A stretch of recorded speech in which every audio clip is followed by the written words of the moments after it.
TV로 보지 TV로. 근데 애들이 들어오면 못 보고 이제.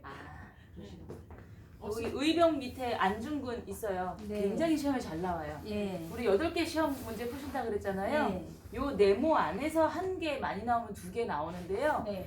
우리 시험은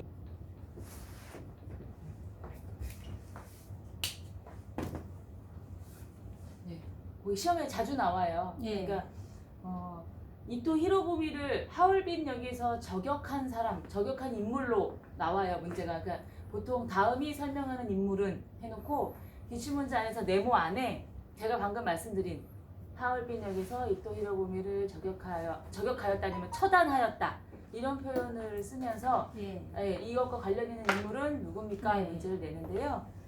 이토 히로부미가 답일 경우는 거의 없어요. 안중근이에요. 예. 기억을 좀 해주시고요. 자, 그 밑에 애국 개몽운동이 있어요. 예. 이거는 그 밑에 괄호 안에 실력 양성운동이라고 돼 있는데요. 애국 개몽이니까 나라를 사랑하면서 개몽 가르치는 거죠. 우리 사회 시간에 개몽하셨어요. 예. 개몽. 개는 개발하는 거고 몽은 몽롱한 상태인데 이게 잠에서 덜 깬 예. 것처럼 이성이 제대로 작동하지 않고 그냥 타고난 그 상황을 그대로 받아들이면서 살았던 사람들한테 인간이 너도 귀한 사람, 너도 귀한 사람, 그러면 내 주인이긴 하지만 주인도 귀하고 나도 귀한 그런 상황을 가져고 받아들이고 가르치게 하는 거였었잖아요. 그런 가르침을 백성들한테도 하자. 양반들만 할 게 아니라 그러면 그때 당시에는 가르치지 않았던 많은 백성층의 사람들한테도 한자도 가르치고 한글도 가르치고 교육을 해야 되겠다. 그러니까 괄호 안에 나와 있는 실력 양성이라는 건 예. 학문적인 그 가르침을 얘기하는 것도 있었어요. 왜냐하면 그 이전까지는 전국에서 의병운동이 일어났잖아요.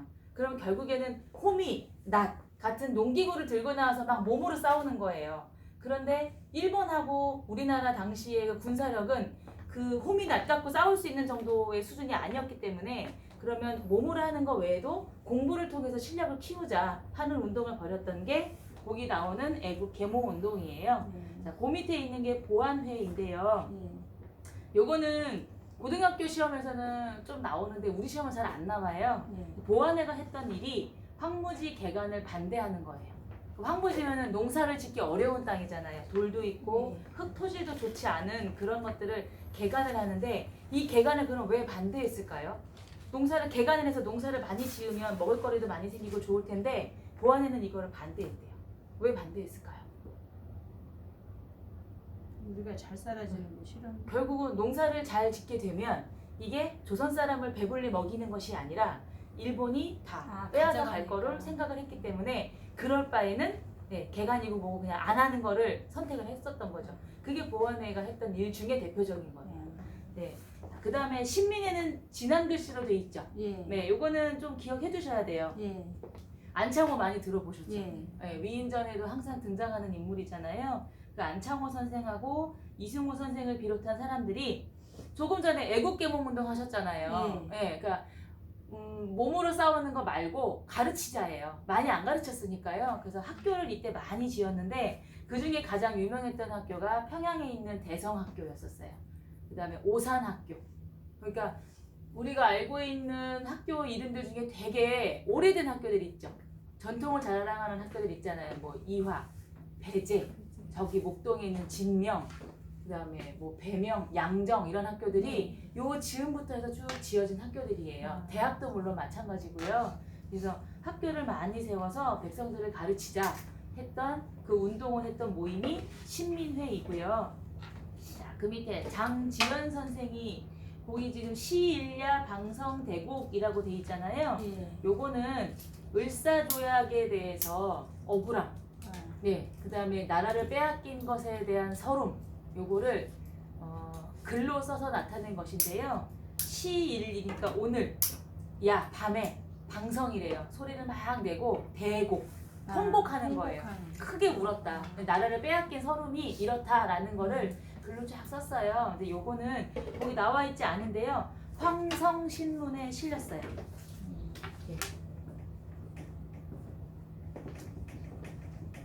이게 제 기억으로는 중학교 때인가 국어 시간에 지문으로 읽었던 것 같거든요. 혹시 하셨어요? 국어 시간에? 나왔어요? 이 아니요. 작품이요? 안 했어요. 고등학교 안 때 나왔어요. 나올까요? 시일날 방송 대국이요. 네. 장지연이라는 사람이 이 글을 썼는데요. 우리 시험은 안 나와요. 고등학교 가시면은 네. 보기 정도에는 나와요. 네, 근데 크게 우리 시험에 비중은 두지 않아요. 네. 자, 그다음에 경제적 침탈 저지 운동에 진한 글씨로 돼 있죠. 예. 중요해요. 그러니까 여기서 잠깐 훑어보시면 진한 진한 글씨로 된 건 일단 예. 중요한 거예요. 예. 진한. 자, 그다음에 경제적 침탈을 저지했대요. 예. 막았대요. 예. 그 중에 어떤 거가 있냐면 방공령과 국채 보상 운동이 있어요. 예, 방공령은 예. 조선 안에서 이 수확한 모든 농산물을 외국으로 내보내는 걸 다 금지시킨 거예요. 아. 그게 방공령이에요. 예. 그거보다 더 중요한 게 국채 보상 운동이에요. 국채 보상 운동을 기억하시면 돼요. 네. 네, 이거는 별표를 100개 해놓으셔도 돼요. 네. 그 정도로 강제적 침탈 네. 저지 운동에는 국채 보상 네, 운동이 그게 들어가 대표적이에요. 있어요.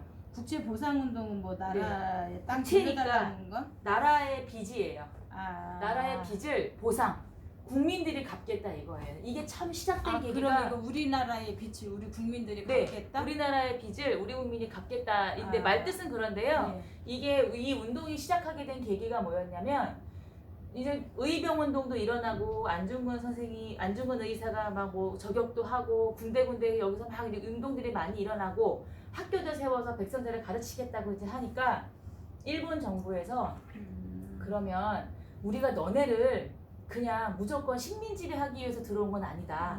조선이 옛날에는 일본보다 훨씬 잘 나갔는데 지금 와서 보니까 너네는 너무 이렇게 처져 있다. 그러니까 근대화가 안 돼 있으니까 근대화를 시켜주겠다. 그럼 근대화가 어떤 거였냐면 이때 당시에는 서양 의술을 배우는 거예요.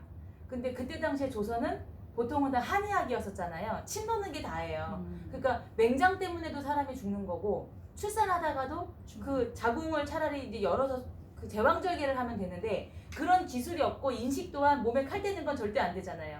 그러니까 그냥 아기 낳다가 죽는 경우도 굉장히 많으니까 이런 서양 의술을 받아들여서 조선의 삶을 조금 더 향상시켜 주겠다. 그 다음에 학문 역시도 중국에서 들어온 학문이 다죠. 근데 서양의 학문을 배우게 되면 이것저것 다양한 학문을 배울 수 있으니까 그러면 너네가 학교를 세워서 가르치는 거에도 도움이 될 거다. 그 다음에 그때 당시에 운송수단 혹은 이동수단이라고 했던 것은 우마차예요.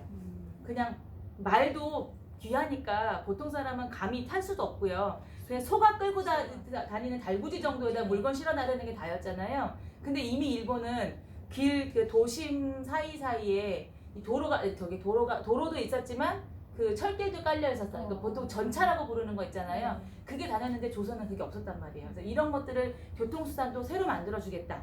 하려면 돈이 많이 필요하다 이거예요. 그래서 조선의 정부가 일본으로부터 1,300만 원을 빌려 쓰는 걸로 하자예요. 차관을 들여와라 이거예요. 그러니까 지네가 결국 그 돈 들여서 하긴 할 거지만 너네가 정 그렇다 그러면 빌려주는 형식으로 할게. 니네가 빌리는 형식으로 하자. 그럼 1,300만 원을 들여서 건물도 지어주고 이것저것 다 깔아줄게. 그러면 결국은 이 말을 들은 조선의 사람들은 아 그러면은 1,300만 원을 갚으면 일본은 나가겠네 하는 거예요. 그러면 이제 요거를 가지고 사람들이 생각을 이제 같이 동의하는 사람들이 많았겠죠. 그래서 대구에서 요거는 좀 적어두셔요. 대구에서 서상돈의 제안으로 시작이 된 것이 국채 보상 운동이에요. 그러니까 조선 사람들이 오히려 순진했던 거예요. 일본이 빌려준 돈이 있으니까 조선 사람들이 십시일반 다 모아서 1,300만 원을 갚아주면 얘네가 나가겠구나. 근데 결국은 일본이 자기네 말대로 해야 되는 상황이 되면 나가야 되는 거니까 그럴 바에는 차라리 이거를 실패하게 만들자예요. 그래서 전국적으로 일어났었던 국채보상운동을 교묘하게 아니면 혹은 대놓고 방해를 해요. 결국 실패해요. 그러니까 이때 당시 국채보상운동에 나왔던 게 여성들이 가지고 있었던 폐물들, 뭐 금 같은 것도 그때 당시에는 세상에 얼마나 뭐 기획 많이 가지고 있었을 거잖아요. 그런 거 다 내놓고 하여튼 돈이 돼서 팔릴 만한 것들 있죠. 그런 것들은 다 내놨던 거죠. 근데 이게 최초에 일어났었던 국채보상운동이었고 보통 우리나라 역사에서 두 번째로 국채보상운동이라고 얘기를 하는 게 IMF 때. IMF 때 예, 금모으기요? 그때 금모으기 많이 했었잖아요. 혹시 내셨어요? 금 내신 분 계세요? 저는 금이 없었어요. 저그 많았어요. 안 내셨어요? 냈어요. 내셨어요? 네, 그리고 18개도 엄청 많이 팔았는데 저 그렇죠. 많이 내셨죠. 아마 네. 많이 하셨을 거예요. 그때 당시에 김건모가 가요대상 뭐 이런 거에서 이제 대상을 받으면은 그때는 순금이 박혀 있는 트로피를 많이 받았대요. 그거를 20돈인가를 냈었대요. 그럼 지금으로 따지면 돈이 몇백 되는데 그때는 4만 얼마인가? 뭐 이랬었대요. 근데 더 많이 쳐주기는 했다고는 해도 근데 이제 세월이 지나고 난 다음에 조금 후회한다고 얘기를 하더라고요. 그치, 예전에 너무 예능 프로에 아깝지. 나와서 그렇죠. 그죠? 좀 말은 그렇게 하더라고요. 근데 그때 당시에 국민들이 IMF라는 경제 상황을 이겨내기 위해서 많이 냈는데요. 어느 한쪽에서는 그게 결국은 도로아물이 됐다고 얘기했던 게 뭐였냐면 외국에서 들여왔던 영화 중에 타이타닉이 있었어요. 네. 보셨어요? 타이타닉 영화가 네. 있어요. 그때 당시에 그 영화가 1000만이 넘었었어요. 네. 우리나라 영화도 아니고 외국에서 들여온 외국. 영화였는데 1000만이 넘었다는 건 상당한 로열티가 나가는 거예요. 아, 네. 그 그러니까 노열티야. 국내에서는 이걸 이겨내 보겠다고 금 갖다 내고 갖다 이것저것 내는데. 많이 갖다 내서 돈을 이만큼 모아놨는데 결국은 1000만의 아. 이 국민들이 아, 영화를 세상에. 봤다는 건 외국에 나갔다. 로열티로 어마어마하게 아. 나갔다는 거예요. 네, 그래서 여기서 벌어가지고 여기로 줬다. 이제 그래서 사실은 이런 영화도 그때 당시에는 안 봤어야 된다. 근데 얘기들이 그거를 있었어요. 그런 운동도 안 하고 그러니까 모르지. 네, 그러니까 아무것도 안 한 것보다는 분명히 나았지만 그리고 어느 정도는 영향을 좀 줬겠지만 그냥 이렇게 액수만 따져놓고 보면 이익을 따져놓고 보면 사실은 그렇게까지는 아니었다고 평가를 하기도 해요. 그거 나중에 알았으면 너무 네, 억울할 아쉽긴 것 같아요. 하지만. 네, 세상에 그래서 근무와가지고. 네, 국제보상운동이 요 서상군의 제안으로 시작이 됐었고 예. 일본의 방해 공작으로 실패는 했어요. 그렇지만 시도 자체는 역사적인 의미가 있는 거죠. 네, 꼭 기억을 해주셔요. 예. 잘 나와요. 예. 자, 그리고 나서 1910년대에 가면 일제에서 조선인들을 어떻게 식민지배를 효과적으로 할 수 있을까? 걔네 입장에서요. 예. 걔네 입장에서 어떻게 효과적으로 할 수 있을까를 고민을 했을 건데요. 1910년대의 그 통치 정책은 보통 세 가지로 불려요. 괄호 안에 예. 헌병 경찰 통치 있어요. 예. 그다음 무단 통치와 예. 토지 조사 사업이 있는데요. 예. 사실은 우리 시험에서는 이걸 이렇게 자세하게 묻지는 않아요. 음. 10년대 정책이 뭐고 20년대 거는 뭐고는 묻지는 않는데 기억은 해주셔요. 예. 그 1910년대 조선 사람들의 삶은 보통 다 농민이었을 것이고요. 예. 경제적인 수준도 그렇게 높지 않았을 거잖아요. 네, 그냥 그런 힘없는 사람들 사이사이에 총차고 칼찬 일본의 군인들이 예. 옆에 바로 있다고 생각을 해보셔요. 무섭겠죠. 공포 정치한 거예요. 그래서 10년대는 좀 무섭게 하기 위한 정책을 펴기 위해서 조선 전국 각지에 헌병들이 돌아다녀요. 네, 그러니까 이런 사람들이 통치를 하는 거예요. 그러니까 무서우니까 뭘 할 수가 없었을 거잖아요. 네. 자, 그 다음에 무단 통치와 토지 조사 사업이 있는데요. 예. 10년대에 결국은 얘네들은 식민 지배를 하러 들어왔다는 건 수탈의 목적이 있는 거잖아요. 그러면 조선 사회, 조선 땅에서 1년 동안 수확물이 어느 만큼 되는가, 그 다음에 뭐가 많이 나오는가를 다 조사를 하는 거죠. 그 다음에 여기 농사를 지어주는 땅인가 아닌가, 주인이 있는 땅인가 아닌가, 전부 다 조사를 하는 거예요. 결국은 끝에 가서 얘네들이 하고자 하는 궁극의 목적은 뺏어가기 위한 거예요. 땅을 뺏어가던 쌀을 뺏어가던 사람을 뺏어가던 뭐 어떤 식으로든 다 숙탈의 목적이 있다는 거죠. 자, 그 다음에 그 밑에 주시경 선생이 했던 국어 연구. 주시경 선생은 이름은 기억해 두셨으면 좋겠어요. 예. 네. 자, 그 다음에 1910년대에서 가장 중요한 역사적인 사건은 뭐니 해도 3.1운동이에요. 거기 세 번째 네모칸에 있잖아요. 1919년에 일어난 3.1운동은 꼭 기억해 두셔요. 문제는 아주 단순하게 나와요. 작년에가 3.1운동 100주년 기념회였었어요. 예. 예. 그래서 여기저기서 뭐 행사를 되게 많이 했었는데 3.1운동이 일어난 배경이에요. 꼭 기억해 두셔야 될 것은 민족 자결주의예요. 첫 번째 줄에 나오죠. 예. 민족 자결주의는 이때 당시 미국의 대통령이 윌슨 대통령이었었어요. 근데 윌슨 대통령이 아시아에 이때 당시가요, 조선뿐만이 아니라 다른 나라들이 식민 지배를 많이 당하고 있었거든요. 그래서 미국이 도와주겠다. 식민 지배를 당하고 있는 너네 나라들이 독립을 원한다면 얼마든지 도와줄 테니까 독립운동을 해라. 라는 그 말에 조선 사람들도 힘을 얻었어요. 네, 그래서 그 독립운동을 해야겠다고 이제 마음을 먹었는데 이 독립운동이 일어나기 바로 전에 한 달 전에 28 독립선언이 일어나요.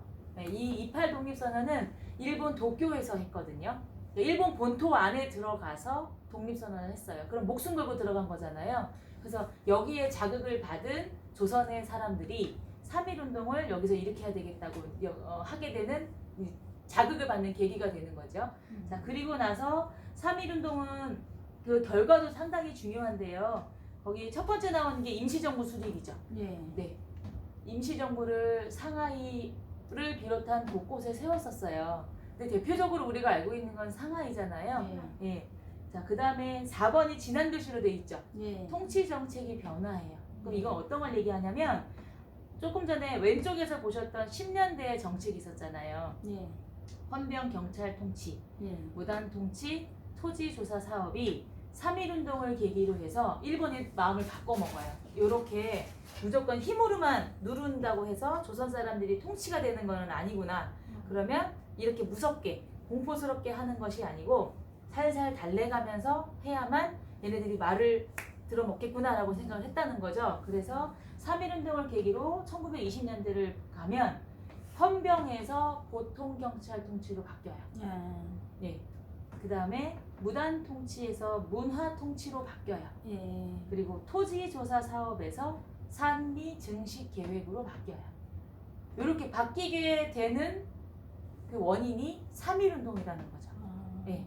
3.1운동이 대표적인 인물은 유관순 열사잖아요. 옛날에는 유관순 누나라고 했죠. 그랬어. 지금은 열사라고 해요. 예. 그러니까 그럼 왜 누나에서 열사로 바뀌었을까요? 저도 어렸을 때 누나라고 했거든요. 누나였는데 그 정도로 왜 열사가 열렬하게 바뀌었을까요? 열렬하게 다 제일 앞에서 이끌었다는 뭐 그런 의미도 들어갈 수도 있는데요. 역사를 서술하는 사람, 그 다음에 시대를 여지껏 주도권을 가지고 살아왔던 쪽이 여성보다는 남성이죠. 남성 위주의 시각에서 보면 누나죠. 여자라고 안 부를 거. 그러니까 여자가 만약에 주도권을 잡는 사회였고 그런 시대였다가는 언니든 뭐 이렇게 부르겠지만 남성 주도 사회였었기 때문에 표현도 누나였다는 거죠. 그래서 이거를 열사로 바꾸자. 예, 그러니까 말씀하신 그런 의미도 들어가 있는 거죠. 왜 누나라고 부르냐. 그래서 그거보다 조금 더 포괄하는 의미를 가진 열사로 바꾸는 것이 좋다. 그죠?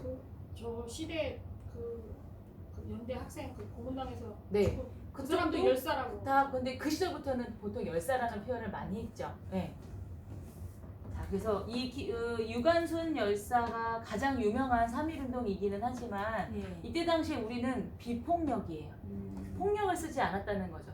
그러니까 보통 우리가 무슨 일이 있게 생기면은 뭐 호미 들고 납작고 나간다고 얘기를 많이 하는데 그런 것도 없이 그냥 맨몸으로 나갔단 말이에요. 그런데 이거를 진압하기 위한 일본군들은 온갖 무기를 다 들고 나갔다는 거죠. 보통 총을 많이 쏴서 죽였다고 얘기를 많이 하는데요. 거기에 비해서 우리나라는 그냥 맨몸으로 싸웠다 이거예요. 그럼에도 불구하고 일본에서는 조선이 먼저 무기를 썼기 때문에 일본군이 무기로 대항할 수밖에 없었다라고 글을 쓰고 있다는 거죠. 근데 우리는 여전히 역사 교과서 안에는 계속해서 비폭력, 투쟁을 벌였다고 이제 표현을 하고 있어요. 우리는 그렇게 주장을 하는 거고 일본의 주장이 다른 것이 분명히 있긴 하지만 3.1운동을 기점으로 해서 조선의 사람들을 이렇게 다루면 안 되겠다고 판단을 했기 때문에 20년대가 되면 통치 정책을 조금은 바꿔요. 자, 그 다음에 그 밑에 쭉 내려오시면은 저기 당구장 표시해놓고요. 연통제 운영이 있잖아요. 예, 연통제는 거기다 적어 놓으셔요. 임시정부 비밀 연락망 조직. 임시조직. 임시정부 비밀 연락망 조직. 예.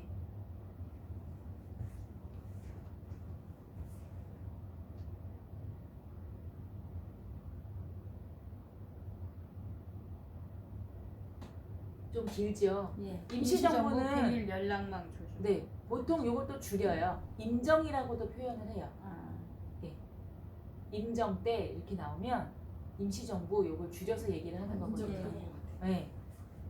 자, 거기 연통제가 비밀 연락망 조직이라고 했잖아요. 임시정부는 상하이에 있고요.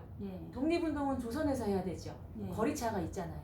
네, 그래서 뭐 여러 가지 필요한 독립 자금이라던가 그다음에 지령, 명령 이런 것들을 전달하기 위한 조직이 필요했을 거잖아요. 네. 그게 연통제였다는 거죠. 요거를 운영하다가 때로는 걸리기도 했었다고 이제 그래요. 제가 어렸을 때 봤던 드라마 중에 이렇게 연통제를 통해서 하는 거를 장면을 찍었던 것 같아요. 어떤 사람이 기차를 타고 있는데 삶은 계란을 몇 개를 이제 바구니에 이렇게 들고 있었어요. 근데 일본군이 이제 지나가는 거예요. 눈치를 살짝 보더니 그걸 뜯으려다가 계란을 안 뜯는 거예요. 근데 일본군이 지나고 난 다음에 이걸 뜯었는데 껍질을 까니까 거기에 글자가 새겨져 있는 거예요. 그런 식으로 해서 어쨌든 들키지 않아야 되니까요. 그래서 이런 것들, 그 다음에 분명히 딱 종이 펼쳐봤을 때는 아무것도 안 써있는 종인데 불빛에 대니까 글씨가 이렇게 잘 나오는 거예요. 그런 것들에서 걸리지 않게끔 했었던 여러 가지 그 독립운동의 노하우들이 드라마나 영화 속에 여러 번 나오는 걸 봤었거든요. 이때도 그 뭐 스파이도 당연히 있었을 것이고요. 그 다음에 이중첩자 당연히 있었겠죠. 그래서 걸리지 않게끔 하는 것이 이때 당시에는 관건이었을 테니까 연통제를 좀 효과적으로 운영하기 위한 노력들을 했었다 그래요. 자, 이제 20년대에 가시면 보통 경찰 통치가 나오는데요. 10년대는 무조건 찍어 눌렀단 말이에요. 근데 이게 통하지 않는다는 것을 알고 나서 20년대가 되면 좀 이제 구스르는 거예요. 너네들 공부하고 싶어 했었으니까 학교 지어줄게. 요거 하고 싶어 했으니까 요거 할 수 있도록 도와줄게. 했던 게 20년대에 많이 풀어놨다는 거죠. 그래서 헌병들보다는 보통 경찰 통치. 해서 보통 우리가 순사라고 불렀던 사람들 있죠. 까만색 경찰복 입은 사람들 있잖아요. 그런 사람들이 등장했던 게 1920년대예요. 네. 그래서 순사. 많이 뭐 어른들 얘기하시는 그 사람들이 무서운 사람. 네, 이 시절에 그 보통 경찰이에요. 네, 우리 어렸을 때 순사가 네. 제일 무서운 사람이에요. 네. 근데 보통 경찰은 일반 경찰은 그냥 복장을 하고 있으니까 경찰인 건 알잖아요. 근데 겉으로는 풀어놔줬다고는 하지만 사실은 사법경찰 제도도 뒀다는 거죠. 그러니까 얼굴을 모르는 사이에서는 이 사람이 경찰인지 독립운동하는 사람인지를 알 수가 없잖아요. 그러니까 교묘하게 그 속 안으로 더 파고 들어가서 헌병경찰 통치 때보다도 더 백성들을 힘들게 했었다 그래요. 자, 그 다음에 나오는 게 문화통치인데요. 제가 가르쳤다 그랬잖아요. 처음에 국채보상운동을 하게 된 계기 중에 하나가 가르쳐주겠다. 그래서 1,300만 원을 빌려가는 형식으로 해서 조선정부가 이 돈을 쓰도록 만들었는데 네, 그 중에 너네들이 공부하고 싶다고 했으니까 이제 공부시켜줄게 이거예요. 네, 그게 문화통치예요. 그렇지만 제대로 안 가르쳤고 가르친다고 해도 일본말 가르쳤다는 거죠. 일본말, 일본 역사를 위주로 가르치고 조선말, 조선 역사는 못 가르치겠어요. 못 배우게 했었어요. 그게 문화통치예요. 그러다 보니까 백성들의 입장에서는 달라진 게 뭐가 있냐라고 얘기를 할 수밖에 없는 것이고 불만이 더 많아지는 거죠. 그래서 그 불만이 독립운동으로 더 많이 이어졌던 거예요. 그래서 1910년대부터 광복이 되는 45년 그 사이에 그 중에서 독립운동이 가장 활발하게 일어났던 때가 20년대예요. 그래서 거기도 이때가 보시면 좀 많이 나올 거예요. 그럼 이게 무단 통치에서 문화 통치로 바뀌었어요. 이제 바뀐 거예요? 네. 자, 그 다음에 산미 증식 계획은 10년대는 토지 조사 사업을 했잖아요. 땅이 있는지 없는지, 누구 땅인지, 황무지인지 아닌지, 이 땅에서 쌀이 많이 나오는지, 뭐가 많이 나오는지 다 조사했을 거잖아요. 자, 그리고 나서 20년대가 되면 산미 증식 계획으로 바뀌어요. 산미니까 쌀 생산이에요. 증식이니까 좀 더 많이 키우겠다는 얘기겠죠. 예, 그럼 산미 증식 계획이 일어나게 된 계기는 일본은 태풍의 피해를 자주 입는 나라죠. 우리는 어쩌다가 한 번이지만 일본은 거의 매년이잖아요. 어떤 해에는 일본이 태풍 때문에 쌀 농사가 제대로 안 됐어요. 그래서 가격이 엄청 올라가는 거예요. 다 먹어야 되는데 별로 없으니까요. 그래서 이 쌀값을 안정시키기 위해서 조선의 쌀을 왕창 뺏어가요. 왕창 끌어가서 이 쌀값을 안정시켜요. 네, 그다음에 그게 또 재미를 본 거죠. 그다음 또 어떤 해에는 너무 많이 가져가서 일본의 쌀값이 훅 떨어져요. 폭락을 해요. 그렇다고 해서 그럼 덜 가져가겠네 이게 아니고 가져가서 쌓아두는 거예요. 언제 써야 될지 모르니까요. 그렇게 해서 조선 안에서 쌀 생산을 어떻게 해서든지 간에 구석쟁이 있는 황무지까지 다 개간해가지고 쌀 생산을 늘렸다는 거죠. 그럼 우리나라는 하나도 안 주고 그냥 무조건 다 악탈해가지고. 그죠. 그 주기야 좋겠죠. 먹어야 되니까. 근데 어느 만큼씩만 조금씩만 가져가게 하고 나머지는 다 대부분 네, 일본으로 가져갔고 일본은 결국은 전 세계를 지네 나라로 만들려고 했던 꿈이 있었기 때문에 싸우려면 먹어야 되잖아요. 다 쌓아두는 거죠. 그런 수탈의 목적을 가지고 조선의 곳곳에 웬만하면 다 쌀농사 짓는 걸로 바꿔버렸다는 거죠. 네. 그러니까 우리나라 백성들을 배불리 먹여주려고 농사를 많이 지으려고 했던 건 절대 아니라는 거죠. 자, 그 다음에 그 옆에 보시면 여기는 진짜 시험에 많이 나오는 것들이 모여 있는데요. 일단 많이 나오는 거는 봉오동 전투예요. 봉오동 전투는 영화로도 만들어졌었잖아요. 거기다 하나 적어주시겠어요? 봉오동 전투는 홍범도 장군이 이끌었는데요. 네. 대한독립군 소속이었어요. 대한독립군. 이거는 굳이 지금 안 외우셔도 되기는 해요. 근데 고등학교 가시면은 봉오동 전투는 네. 지금의 어디예요? 북쪽 쪽, 우리 지도를 이렇게 보시면 이쪽에 있어요. 봉오동 전투. 청산리는 이쪽, 양쪽 머리 있는 쪽에서 봉오동이 있고 청산리 홍범도는 들어본 것 같아요. 홍범도는 처음 들어본 것 같아요. 아, 영화 있었어요. 영화 보시면 좋은데 나중에 지금의 우리 반은 북쪽. 시험을 보셔야 되니까. 김자진 이거 청산리는 네, 되게 유명해서 김자진 장군이 유명하지요. 유명하죠. 네, 자 김자진 장군은 청산리 대첩을 예. 이끌었던 장군이었는데요. 이 두 전투 다 우리나라가 크게 이겼었대요. 예. 그러면 우리가 크게 이겼으면 일본은 많이 졌다는 거잖아요. 네. 피해가 상당히 컸었대요. 그러니까 이 분풀이를 할 데가 없죠. 그래서 우리나라 그 조선 땅의 국경 지역에 있던 백성들을 그렇게 많이 학살도 하고 괴롭히기도 하고 분풀이를 많이 했었다 그래요. 자, 그 밑에 나오는 게 1926년에 일어난 60만세 운동인데요. 이거는 아까 그 수업 초반에요. 고종이 폐위됐다 그랬잖아요. 네. 해이거 밀사 사건 때문에요. 자, 그리고 나서 순종이 즉위를 했었는데요. 이분이 결국은 돌아가셔요. 네. 그게 6월 10날 보통 우리는 왜 사람이 이렇게 장례를 치른다 그러면 발인이라는 표현을 하잖아요. 근데 왕은 발인이라고 안 하고요. 인산이라고 얘기를 해요. 발인하는 거를 인산일이 6월 10날이었는데요. 그날 조선에 이제 더 이상 왕을 이어갈 사람이 이제 없다는 것을 알게 된 조선의 백성들이 상실감이 엄청 컸을 거잖아요. 그래서 그것이 시작이 된 게 60만세 운동이에요. 그러니까 일본에서 긴장을 또 한 번 했다는 거죠. 3.1운동처럼 전국적으로 이렇게 번질까봐. 그래서 초긴장 상태에서 60만세 운동이 전국으로 퍼져나가지 않게끔 진압을 많이 했었던 운동이 이거이고요. 그 다음에 3년 뒤에 일어난 광주 학생 항일운동은 이것도 시험 잘 나와요. 이거는 광주에서 보통 여학생의 기착한 사건이라고 표현을 하기도 하는데요. 광주에서 그 통학 기차를 타고 고등학교를 다녔던 여학생이 있었어요. 근데 되게 예뻤나 봐요, 여학생이. 그래서 어느 날 광주역에 있는 플랫폼 기차 들어오는데 거기서 기차를 기다리고 있는데 사촌 남동생하고 여학생하고 이제 기다리고 있다가 일본인 학생들이 와가지고 시비를 걸었대요. 그러니까 치마도 이렇게 들춰보고, 이제 이렇게 해서 예쁘니까 시비를 걸었는데 이 사촌 남동생인데 그거를 못 참고 일본 학생들을 때렸다는 거죠. 그래서 다 경찰서 연행이 돼갔는데 처벌을 조선의 남학생만 받았대요. 일본 학생은 받지를 않고. 그 여러 가지로 이제 불만이 쌓여왔던 것이 이 광주에서 그 일로 인해서 터지게 된 거죠. 그래서 일어난 게 광주 학생 항일 운동이에요. 네, 되게 유명한 사건이에요, 이것도. 자, 그리고 나서 그 밑에 쭉 내려오시면 신채호 선생 있어요. 네, 시험 잘 나와요. 유명하시죠. 아니, 들어보셨어요? 네. 신채호 선생이요? 네. 네, 그 밑에 박은식 선생도 있는데요. 신채호 선생이 신채호 더 선생은 유명해요. 많이 굉장히 아시더라고요. 네. 네, 신채호 선생은 이 시대의 역사, 민족 사학자이면서 독립운동가였어요. 그래서 이분이 사학자였으니까 쓴 책이 있었을 거잖아요. 그 중에 하나가 조선 상고사예요. 조선 상고사. 이 신채호 선생이 중국에 있는 감옥에서 돌아가실 때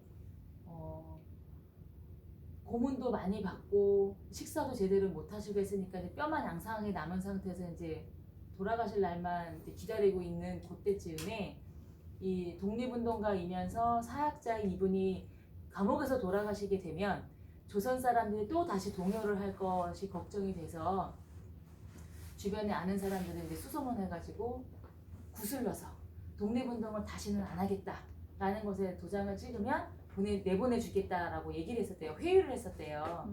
네, 근데 이 신채호 선생이 그걸 끝까지 이제 거부를 하셨다는 거죠. 그래서 보증인을 하나만 세워라. 그러면은 내보내주겠다. 근데 그것도 됐다 그랬다는 거예요. 그래서 신채호 선생의 친구 중에 한 명을 일본에서 찾아가지고 데리고 왔는데 그 사람이 친구는 맞았지만 그때 당시에 변절했던 친구라는 거죠. 친일로 돌아선 친구를 하필 데리고 왔대요. 그래서 이제 어쨌든 과거엔 친구였으니까 설득을 해서 나가자 했는데 끝까지 그거를 거부했었대요. 그리고 나서 그 아들을 찾아서 데리고 왔는데 아들이 그 신채호 선생이 이제 거적대기 하나 깔고 감옥에 누워 있는 그 모습을 기억했다가 인터뷰한 그 프로가 있었어요. 근데 뼈만 앙상하게 남고 남아 있는 상태에서 시멘트 그 바닥에 그냥 아주 얇은 그 거적대기 하나 그냥 덮는 건지 까는 건지도 알 수 없는 그거 위에 아버지가 힘 없이 이렇게 누워 있는데 거기서 차마 나가자고 오히려 얘기를 할 수가 없었다고 그런 얘기 인터뷰를 했던 적이 있었어요. 근데 신채호 선생의 며느리도 독립운동을 했었대요. 제가 몇 년 전에 봤던 다큐 프로에서 90이 다 된 할머니로 나왔었어요. 신채호 선생의 며느리가.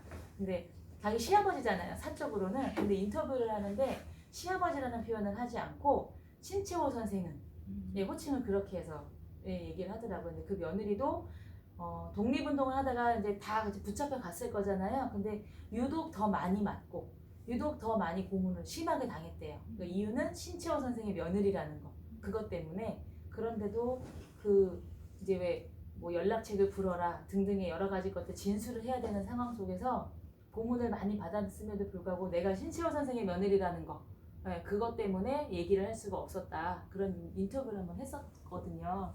근데 그럴 정도로 이 선생에 대해서 여러 가지 뭐 기록들도 많고는 하지만 우리 시험에서는 아주 그냥 단순하게 나와요. 다음에 설명하는 인물은 그렇게 돼요. 조선 상고사를 썼다.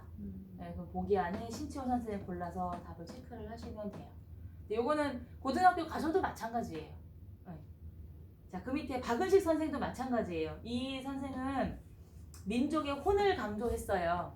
거기 나와 있죠. 그 다음에 이분이 쓴 책이 한국 독립운동 지혈사예요. 이것도 책 이름을 기억을 해두셔요. 어떨 때는 신채호 선생이 나오고요. 어떨 때는 박은식 선생이 나와요. 동시에 나오지는 않으니까요. 예, 기억해 주시고요. 그 다음에 또 하나 기출문제에 많이 나오는 건 물산 장려 운동이에요. 네. 이거는 요새는 안 하고 있지만요. 저 어릴 때는 했던 게 국산품을 애용하자 뭐 있었잖아요. 그게 이 시대는 그게 물산 장려 운동이에요. 그러니까 일제 시대에서는 모든 게 다 수탈이잖아요. 뺏어가는 거잖아요. 뭐 쌀만 뺏어가는 게 아니고 조선의 경제를 좌지우지하겠다 해요. 그럼 이때 당시에는 일본의 자금도 조선으로 상당히 많이 들어와 있을 때거든요. 근데 만약에 조선 사람들이 생각했을 때 우리가 독립운동을 이렇게 열심히 해가지고 진짜로 독립이 되는 그날이 오게 됐을 때 일본의 자금이 싹 빠져나가게 되면 과연 조선의 경제가 어떻게 될까? 이거를 고민하지 않을 수 없는 거예요. 그래서 물건의 품질이 조금 낮아도 혹은 조금 비싸도 가급적 조선 사람들이 만든 조선의 물건을 쓰자였었어요. 그게 물산 장려 운동이에요. 국산품 애용 운동을 예전에 한참 했었잖아요. 근데 요새는 못하죠. 고소 들어오죠. 다른 주변 나라들로부터. 그렇게는 지금은 오히려 안 하니 못하죠. 그래서 물산 장려 운동도 기억을 해두시고 그 밑에 진한 글씨로 되어 있는 게 신간회 활동이에요. 왼쪽에 잠깐 보시겠어요? 제일 왼쪽에 보시면 신민회 있었죠. 이거는 백성들을 가르치자는 운동이었었어요. 학교든 뭐든 세워서 가르치자는 운동은 신민회이고요. 방금 보셨던 신간회는 독립운동하는 단체이거든요. 이것도 잘 돼요. 자, 신간회 활동의 괄호 안에 보시면 민족주의 더하기 사회주의로 돼 있어요. 네, 이거는 민족주의니까 왜 우리 좌파, 우파라는 표현을 쓰잖아요. 좌익 세력, 우익 세력이라는 말을 쓰지요. 민족주의는 우익이에요. 보통 우리 쪽이에요. 그 다음에 사회주의는 북쪽이에요. 좌익 세력이에요. 거기에 있는 사람들이 합쳐서 만든 게 신간회 활동이에요. 그럼 처음에는 뜻이 맞아서 이렇게 했지만 시간이 지나다 보면 주도권을 서로 잡으려고 하는 것도 있을 것이고 실제로 또 주도권을 잡았던 때가 있었을 거잖아요. 민족주의 세력 쪽으로 주도권이 넘어가게 돼요. 그러면 사회주의 쪽에서는 뜻이야 처음에 맞아서 같이 했지만 주도권이 이쪽으로 넘어갔으니까 좀 소외되는 느낌도 있었을 거잖아요. 그래서 나중에 결국 이게 해체가 돼요. 그리고 이 민족주의에서 제일 유명한 선생이 조병옥 선생이 있어요. 예전에 그 민주당 이승만 정권 시절에 내무부 장관까지 했던 사람이었는데요. 나중에 이제 결국 돌아가시죠. 치료 때문에 미국에 갔다가 돌아가시긴 하지만 그분이 이 신간회 활동에서 좀 유명한 분이기는 해요. 그리고 이 신간회에 이걸 처음에 만들 때 신채호 선생도 여기 들어가요. 네. 근데 우리 시험은 그냥 단순하게 내요. 민족주의자들과 사회주의 계열의 사람들이 합쳐서 만든 독립운동 단체는 그러면 신간회 활동이에요. 네. 자, 그 밑에 문맹 퇴치 운동은 안 내요. 근데 요새는요 문맹이라